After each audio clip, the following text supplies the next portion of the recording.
Hi guys, welcome to Gladly Global, where we show you how to stay accountable to your goals as well as more efficient ways to learn a language.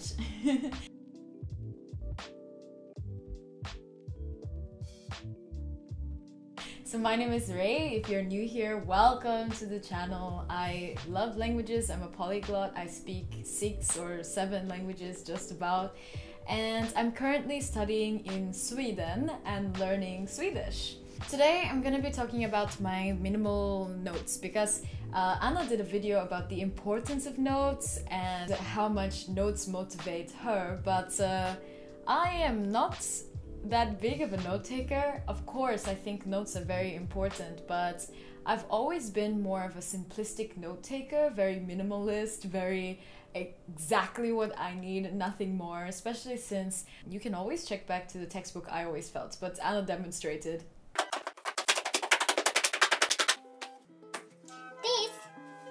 This is the amount of books that I had to study when I was studying Japanese at university. I can sit on.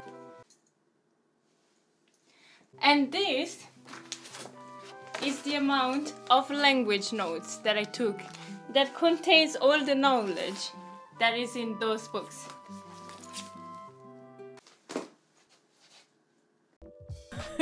You know, of course it's better to be able to refer back to your notes than it is to refer back to a whole textbook, especially when a lot of time has passed and you want to go back to your notes. But there's too much information to be able to just remember everything. That being said, I thought it would be cool if I showed you guys my notes, how I take notes, different examples of notes, different ways to make your notes a little bit more simple if you're not necessarily the really extensive note-taking kind of person. So yeah, that's what this video is about. So first of all, I just wanted to talk a little bit about how aesthetics can get in the way of notes. A lot of times aesthetics can be a great thing, actually. Having aesthetic notes allow you to, first of all, they just make you want to look at your notes more often, and that's probably one of the biggest plus points. If you don't look at your notes, then what's the point in writing them, right? So having aesthetic can really help you to just, go back to it. And I feel like sometimes if I have really ugly notes, like really crazy notes, then there's very small chance that I'll actually go back or even understand what I was really going on about. It's great for practicing in the moment, but it's not something that really lasts or works well as a tool later on. The other positive point about having an aesthetic with your notes is also that the organization aspect is usually a lot better and your eyes know exactly where to look when it looks at the note. So it's important, or at least there is some rhyme to the rhythm. That being said, sometimes it can be a little bit overbearing and a little bit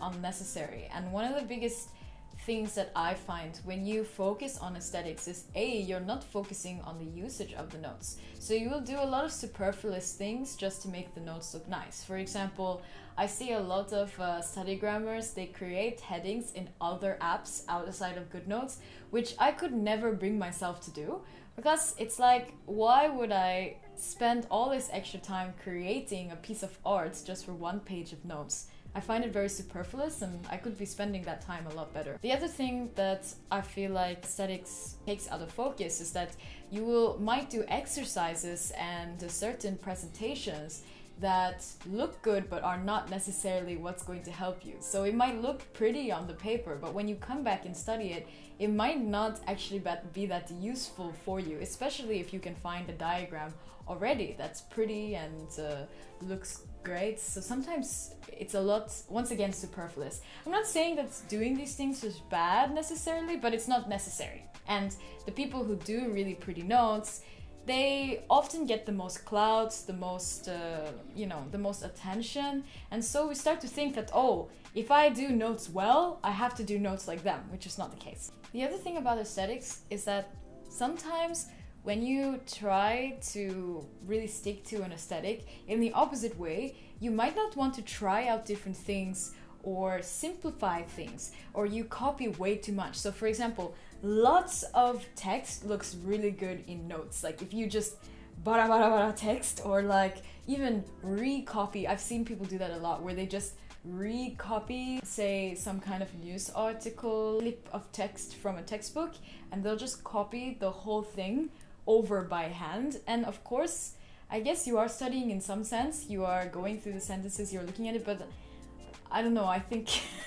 I think there are a lot of more helpful things that you could be doing. But the truth and the fact is that a big page that is full of pretty handwriting looks gorgeous on paper, and so people will also do things like that. So doing more and also encouraging you to do methods that are not necessarily so effective for language learning.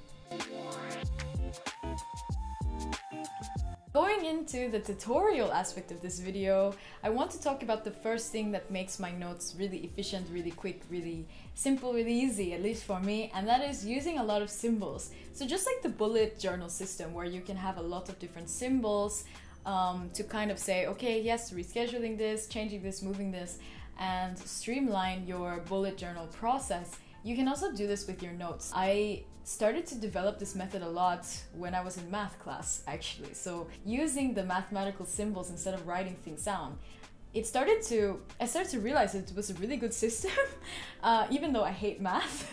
I'm sure some people are gonna be like, Teresa, Ray, please don't suggest anything from math. I'm so scarred. I do not want to hear about math ever again for the rest of my life. I actually find using these little symbols really helpful. For example, one of the symbols I feel like a lot of people don't know about from math is this symbol, ...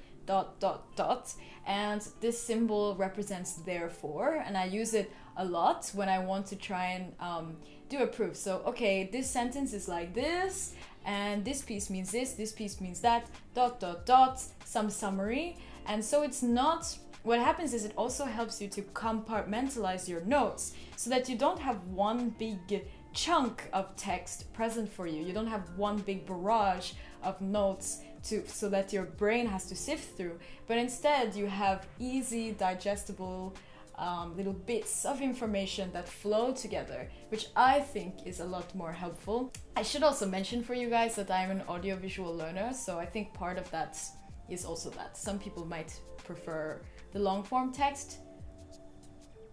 It depends. If you want to learn more about learner types, Elmo is actually doing a workshop for this about learner types in second language acquisition linguistics. So if you want to learn more about learner types and try to figure out who you are as a learner type, check the description box below and the first comment to see our next event for May, which is a learner type workshop.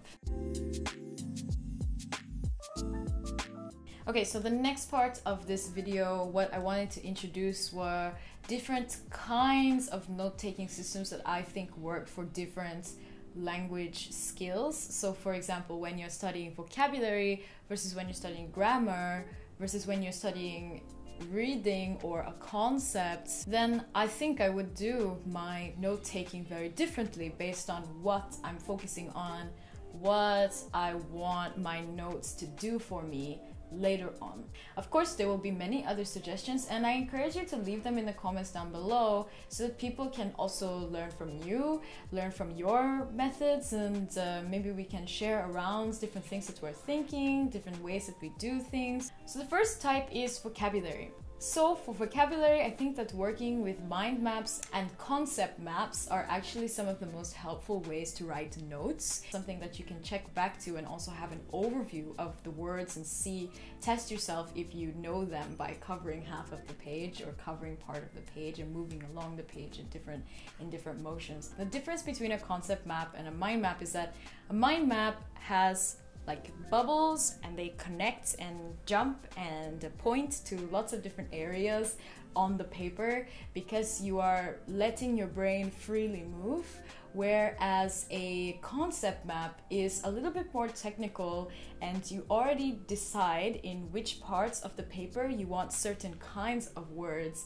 to go. So you will decide different categories and split up different phrases and words on that paper, and then you can go through it and look at it overall and try to process it. My teachers also like to make concept maps a lot as well, and so I definitely recommend you trying to make concept maps when you're studying vocabulary. Traditionally, you can also try lists and sentences for language learning. Lindy Bothes talks a lot about lists and like listing a vocabulary words and then putting a sentence underneath it. I do that a lot too, so I have a lot of notes where I just put one word, one sentence, one word, one sentence, one word, one sentence. The next category is grammar. I really like using math formulas. So I only found out recently that a lot of people don't explain grammar with a math formula, but I think especially for Asian languages, a math formula is really useful because it's literally that. You take away one piece, you add another piece.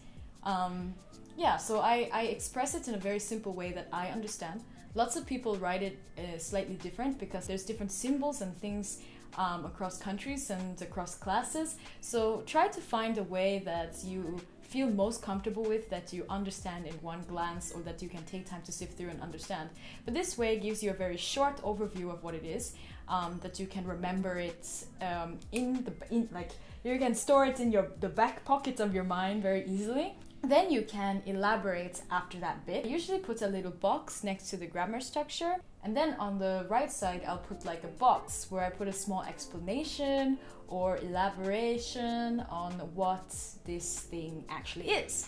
But I try not to write too much because then I'd have to, every time I look at the notes, I would have to process through the whole thing again. It's almost the same difference as looking at a textbook. So instead of that, I try to simplify the explanation of the grammar as much as possible. If I don't understand my notes, I can always go back and check my textbook or check the computer. Sometimes I even like to write at the bottom where I got the notes from. So I will write the textbook and the page, or I will write the website. Actually, I said sometimes, almost all the time, I write that just in case I want a longer overview, a little bit of a deeper overview. Otherwise, I think notes, something minimal, is better because when you take first glance, you can understand immediately what it's about. After I do that, I'll write example sentence and only example sentences underneath the grammar. And then I leave a big space for me to come back maybe a week later and write more example sentences. Because if I do everything on that day,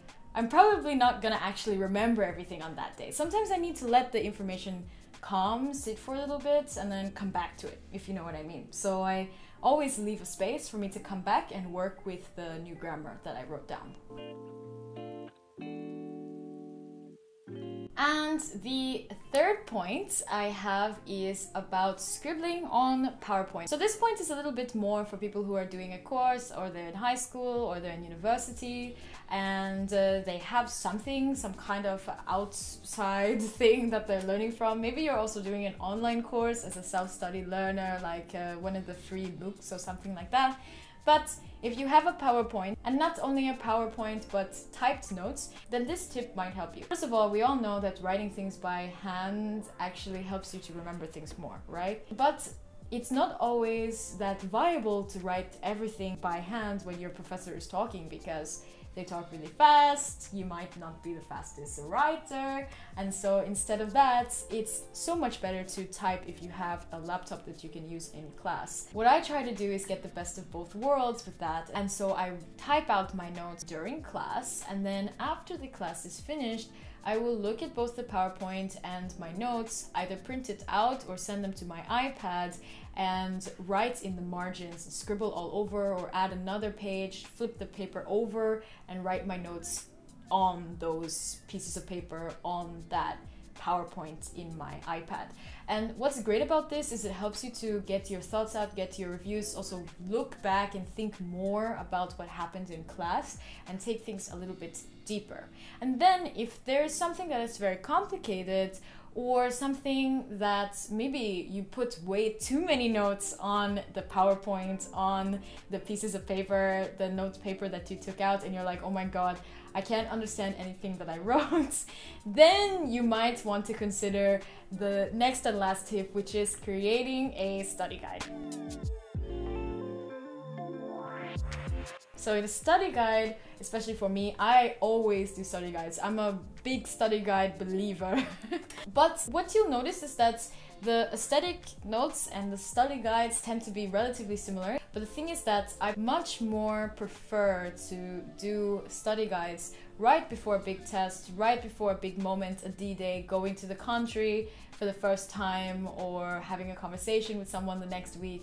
I much prefer to do those study guides sometime after, or sometime much after the first encounter, or when you need to be doing notes at that time. It's usually far removed from the first time that I do them, and the reason why is because I think that making a study guide is almost the best way to test if you understood, or if you need to check more resources or get more opinions about a certain thing. And then after you've done, or you spent a lot of extra time looking at that concept, you can distill it into a very clear picture or study guide. I almost always do study guides if I'm doing a course and I have a test coming up, but when I'm not doing a course, I also do study guides for concepts that are very difficult for me to understand. So for example, with Chinese 𝕚, I did a visual study guide because all my other note-taking methods, all the other ways that I would usually do for grammar, was just not giving me a great overview picture of all the different things that 𝕚 could do, as well as like I felt like it was just not sticking in my brain. So I needed another way, another presentation that left no space for error. I checked so many different websites, I asked people about it, I listened to different perspectives, and I finally came up with a short study guide that I thought perfectly explained the entire thing with example sentences and a few exercises for me to practice whenever I forget. And this method I think is super important for those of us when you feel that there's a hole. And it's important to know that you don't need to make a study guide if it's something that's super easy or is enough when you do it the first time with the other methods, or that's how I feel. It will be different for everyone, but especially for language learners, I think that study guides are actually not as often necessary as we feel that they are. Still, I think they're really cool. And if you're studying Chinese and you're interested in checking out my 𝕚 study guide, I will leave the link down below for you to check it out. It will be free, but feel free to tip me if you really enjoyed this video or really like the study guide. Okay, so that's everything I have to say in this video. Oh my gosh, I filmed this video 3 times, but I'm still so happy that I got to do it, especially because you guys voted for this video. And it is just so much more motivating when I see you guys voting and asking me like, yes, can you show me this? Because sometimes I get, you know, that imposter syndrome. It creeps in. So thank you so much for voting, and if you are not inside of our language learning community, our Discord server, check the links in the description box below and you can join, study with us, join events, watch movies together with us, but also vote for the video that I will do in June next month.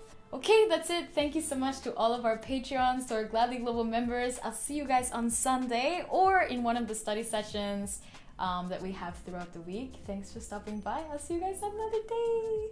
Have a good day. I love you, little language peoples.